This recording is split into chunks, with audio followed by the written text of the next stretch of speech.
Hey everybody, I am back. Welcome to my January and February 2024 sales update video. This is a 2-for-1 as I have been involved in moving to a new state. I have been liquidating some items to make the move easier. And also I will be creating a new playlist specifically for homestead happenings in my new state.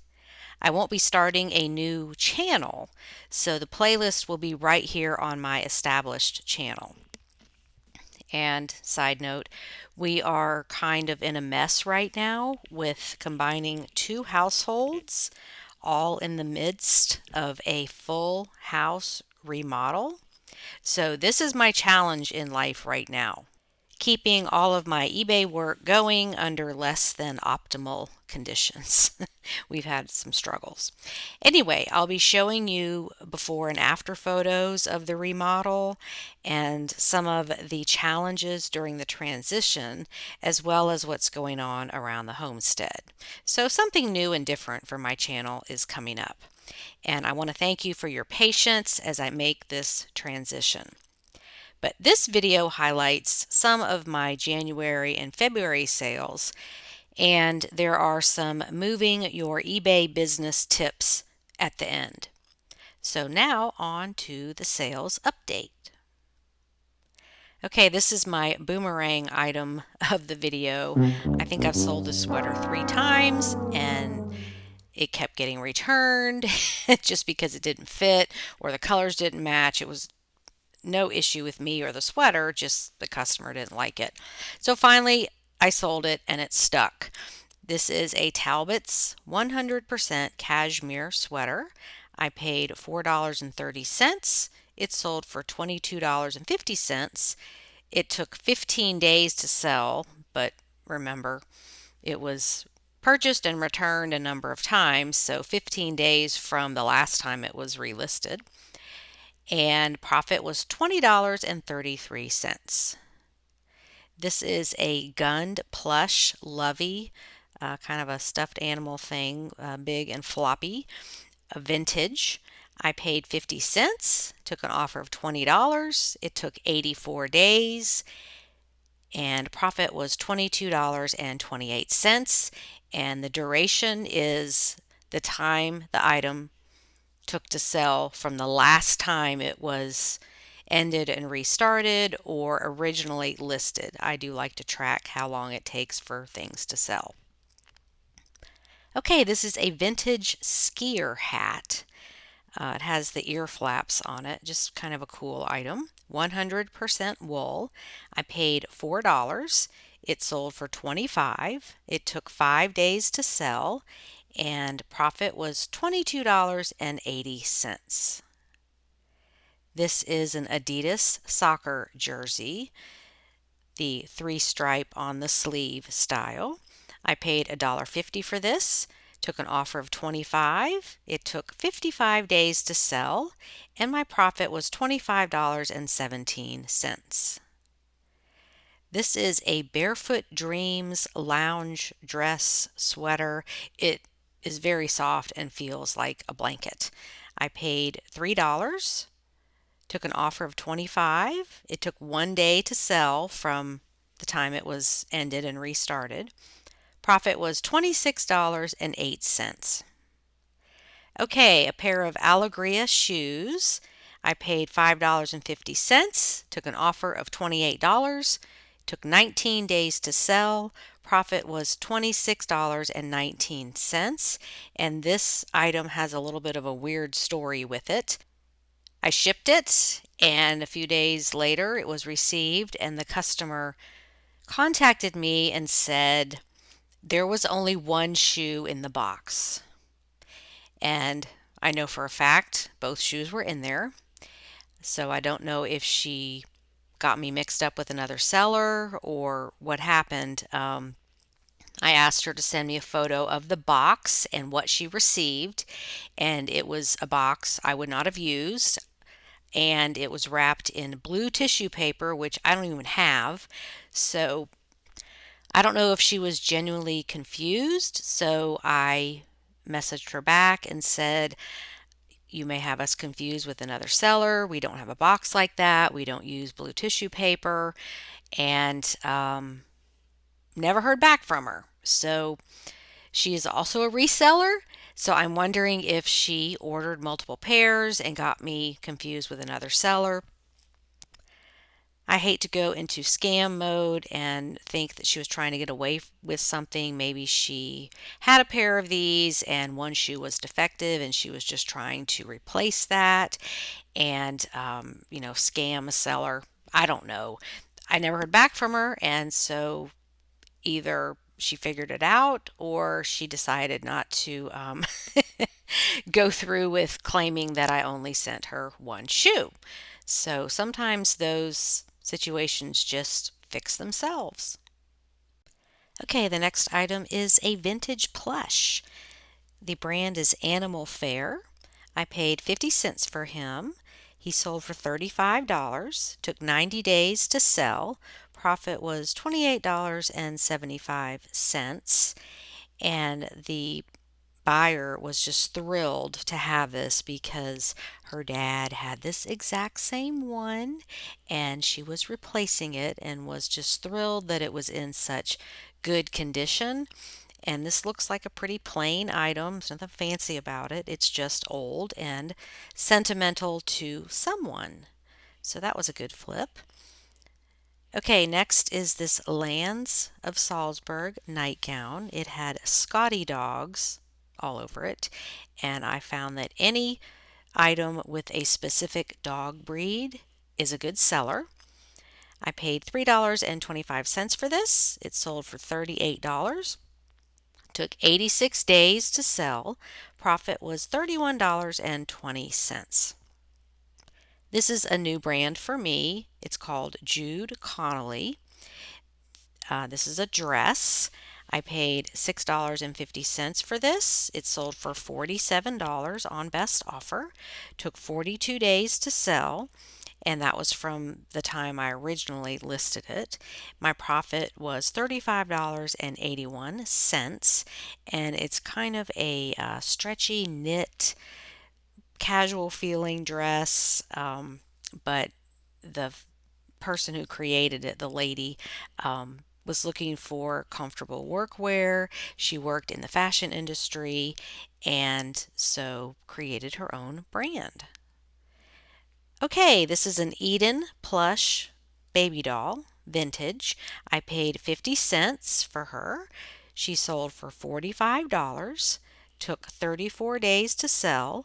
Profit was $39.26. And I was able to rehome my jumbo llama before moving. I paid $2.50 for him. Sold for $48.97. That was full asking price. Profit was $45.20. Duration 76 days. This is a TYR wetsuit, a woman's size. I paid $5 for this. Took an offer of $60. Duration 120 days. My profit was $52.90, and I'm really glad this sold because it was pretty heavy, so I didn't want to have to move it. But everything went well, so yay on that. This is an Ellen Will wig, brand new condition. I paid $20.50 for this at a thrift store. I bought a whole bunch of wigs that day, so obviously someone cleaned out and donated them all together, or at least I'm assuming that. I took an offer of $100. It took 60 days to sell, and profit was $64.92. Here's another one of the ugly sweaters or beautiful sweaters, depending on what you think. The brand is Design Options, and it was heavily beaded and a larger size.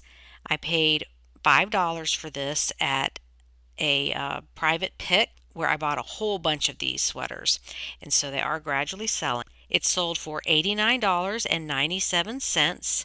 It took 13 days to sell from the time I ended and restarted it, and my profit was $73.27.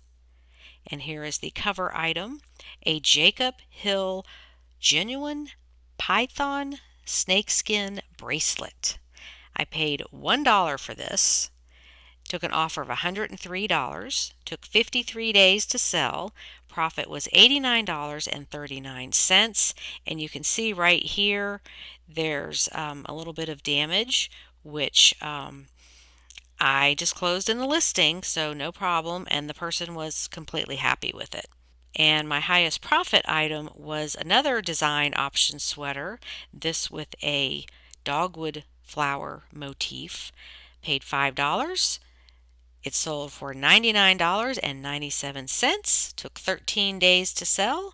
Profit was $92.26. Okay, on to some numbers and comparisons. I sold 61 items, and that is over a 2-month period. So this video is a little different than my normal ones that just cover a 1-month period. Compared to December, where I sold 30 items. So that's really my selling pace right now, is about 30 items a month.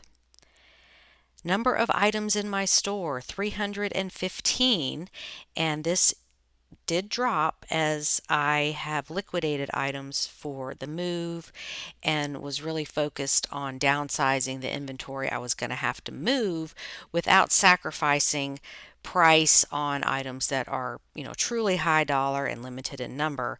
I was just trying to reduce some of the fluff items that don't really perform well for me, or I'd had a long time and weren't getting any action. So compared to 412 items in December, I did significantly reduce the number of items in inventory.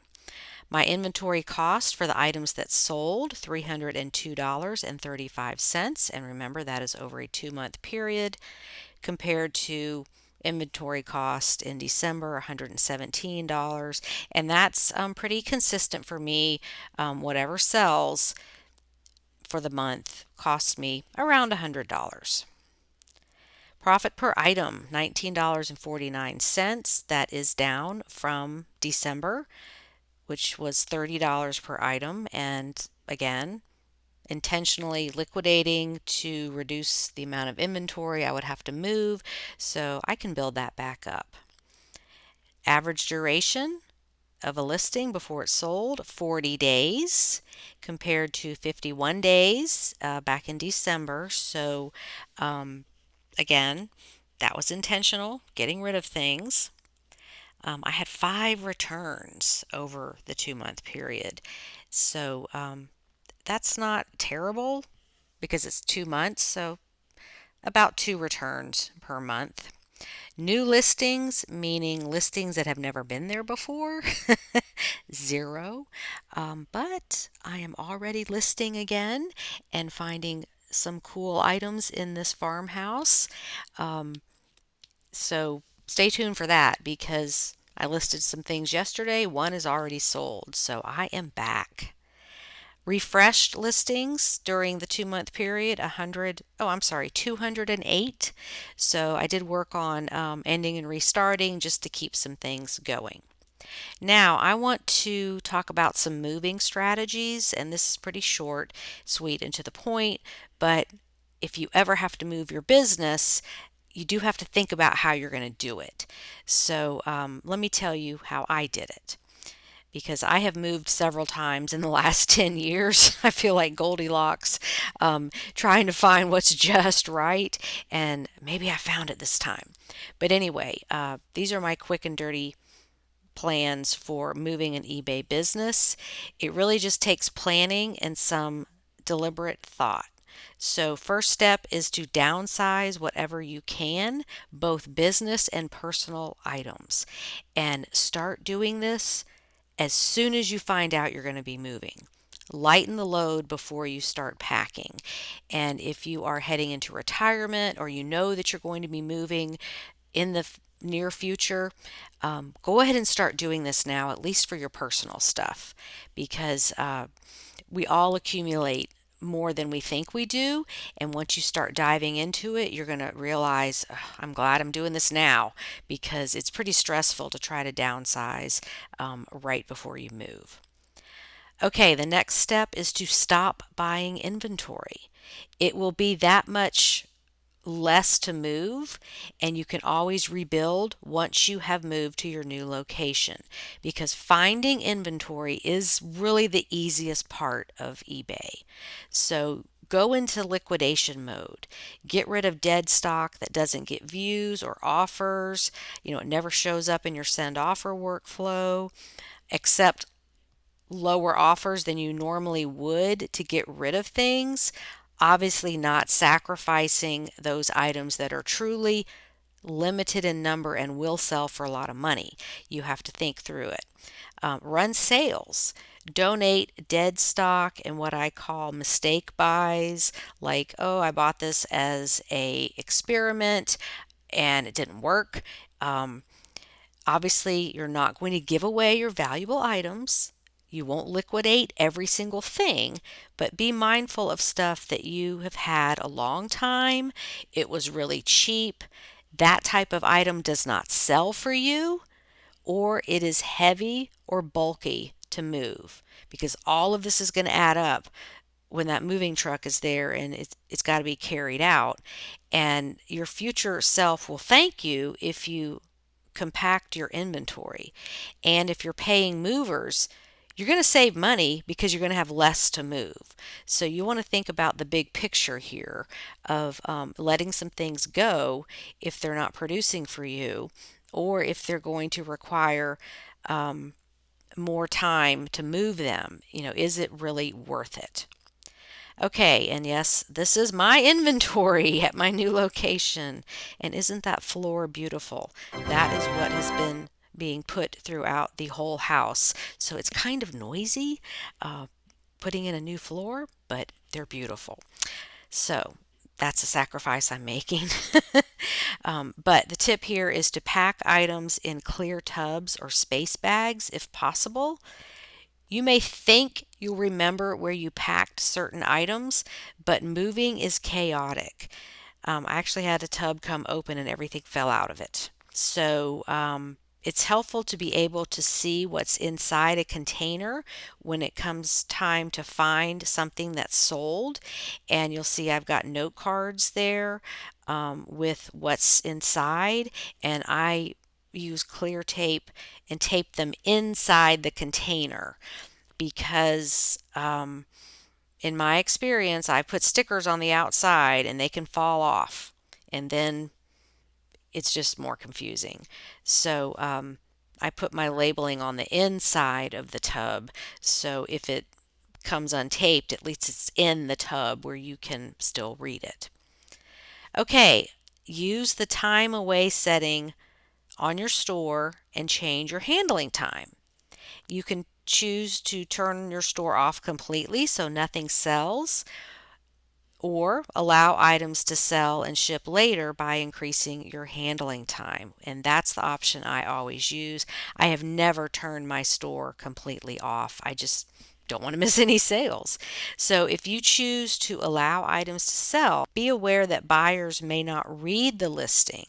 So you might want to reach out to them and make sure they understand there will be a bit of a delay. I changed all of my addresses on eBay 2 days before the move, and eBay has several address settings, so you want to make sure you get them all. There's the ship from address, the ship to address, the item location, that's within the listing. You have to go into the bulk editor to change the item location. And the ship from and ship to addresses are located under the account tab where you've got all your personal information. So make sure you get all of those. Also, I stopped sending offers 4 days before the move so that offers sent after the move would have the correct address on them and the correct handling time. So you also want to change your handling time back after you are unpacked and somewhat settled. For me, it took 2 days. It may take you a week. You can leave that handling time on there until you're ready to jump back into your business. Okay, and the last tip is to pack your shipping supplies last in a clear tub and then unpack them first. In my world, the first order of business after setting up the beds when you move, and that was already done, is getting your workspace set up so you can plug back into your business. So I always pack my shipping supplies last and I keep them with me so that I know exactly where that tub is. Also, my computer, all that stuff is together. It goes on last into the moving vehicle, comes off first. So you know exactly where it is and everything is handy and together. Okay, one more quick update. The 2024 BOLO book is just about to hit. We had a little delay at the printer, so that was unforeseen, and I am a week or two behind on this, but it is coming. It is coming. So just stay tuned. You can watch my eBay store and it will be posted there, but I will definitely let you know on all of my social media, Facebook, here on YouTube, and on my podcasts. So it's coming. Okay, that wraps up what I've been doing in my sales from January to February 2024. All of this happening while I'm preparing to move. Your eBay business can just keep going. So I call this coasting or gliding along on what you've already done. But I tell you what, I am ready to hit the ground running. I already have a laundry basket full of stuff I'm going to list. And this house is just a treasure trove. So I don't know when I'm going to get out to the thrift stores in the area. There is a Goodwill outlet, the bins, about 30 minutes from me. So I'm dying to go try that. So just letting you know that I am back and ready to go. I hope this video was helpful and you learned something new. And as always, I appreciate your comments. Thanks for watching and have a great day on eBay. See you next time. Bye.